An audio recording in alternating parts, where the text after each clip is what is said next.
हर साल आश्विन महीने के शुक्ल पक्ष की प्रतिपदा तिथि से शारदीय नवरात्रि की शुरुआत होती है। इस बार 3 अक्टूबर से नवरात्रि शुरू हो रहे हैं और समाप्त 11 अक्टूबर को होगा।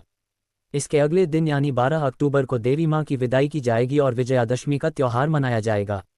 इस साल मां दुर्गा पालकी पर सवार होकर आएंगी। नवरात्रि के दिनों में देवी दुर्गा के 9 अलग अलग रूपों की पूजा की जाती है। ऐसे में आप रोजाना पूजा थाली में तरह तरह के फूलों को शामिल करें। इससे मां दुर्गा प्रसन्न होंगी। इस दौरान देवी मंदिरों में विशेष तैयारियां की जाती हैं। शारदीय नवरात्रि के पहले दिन लोग अपने घरों में घट स्थापना या कलश स्थापना करते हैं। साथ ही लोग माता रानी को प्रसन्न करने के लिए 9 दिनों तक व्रत भी रखते हैं।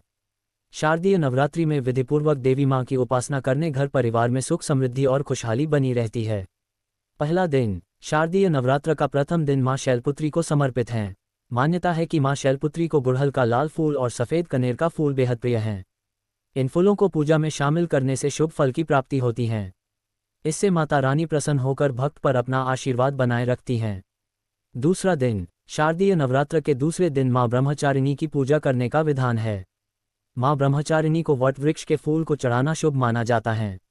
इससे माता रानी प्रसन्न होकर इससे जातक को मां का आशीर्वाद प्राप्त होता है। भक्त के सारे काम बनने लगते हैं। तीसरा दिन शारदीय नवरात्र का तीसरा दिन मां चंद्रघंटा पूजा के लिए शुभ माना जाता है। मां चंद्रघंटा को कमल का फूल बेहद प्रिय है। इस फूल को अर्पित करने से माता रानी बहुत खुश होती हैं। इस फूल को पूजा में शामिल करने से जातक को सभी कार्यों में सफलता प्राप्त होती है। चौथा दिन मां कुष्मांडा को चौथा दिन समर्पित है। मां कुष्मांडा को पीले रंग के फूल और चमेली के फूल अर्पित करना चाहिए। पीले रंग के और चमेली के फूल माता को बेहद प्रिय हैं। मान्यता है कि ऐसा करने से साधक को आरोग्य जीवन की प्राप्ति होती है। पांचवें दिन मां स्कंदमाता की पूजा अर्चना की जाती है। मां स्कंदमाता की पूजा में पीले रंग के फूल शामिल करना चाहिए। इससे माता रानी बहुत खुश हो जाती हैं। ऐसा करने से साधक को सुख संपन्नता का आशीर्वाद प्राप्त होता है। ऐसा करने से जातक के सारे बिगड़े काम बनते चले जाते हैं। छठा दिन मां कात्यायनी को गेंदे का फूल प्रिय है। मां कात्यायनी की पूजा छठवें दिन की जाती है। मां कात्यायनी को गेंदे का फूल जरूर अर्पित करने चाहिए।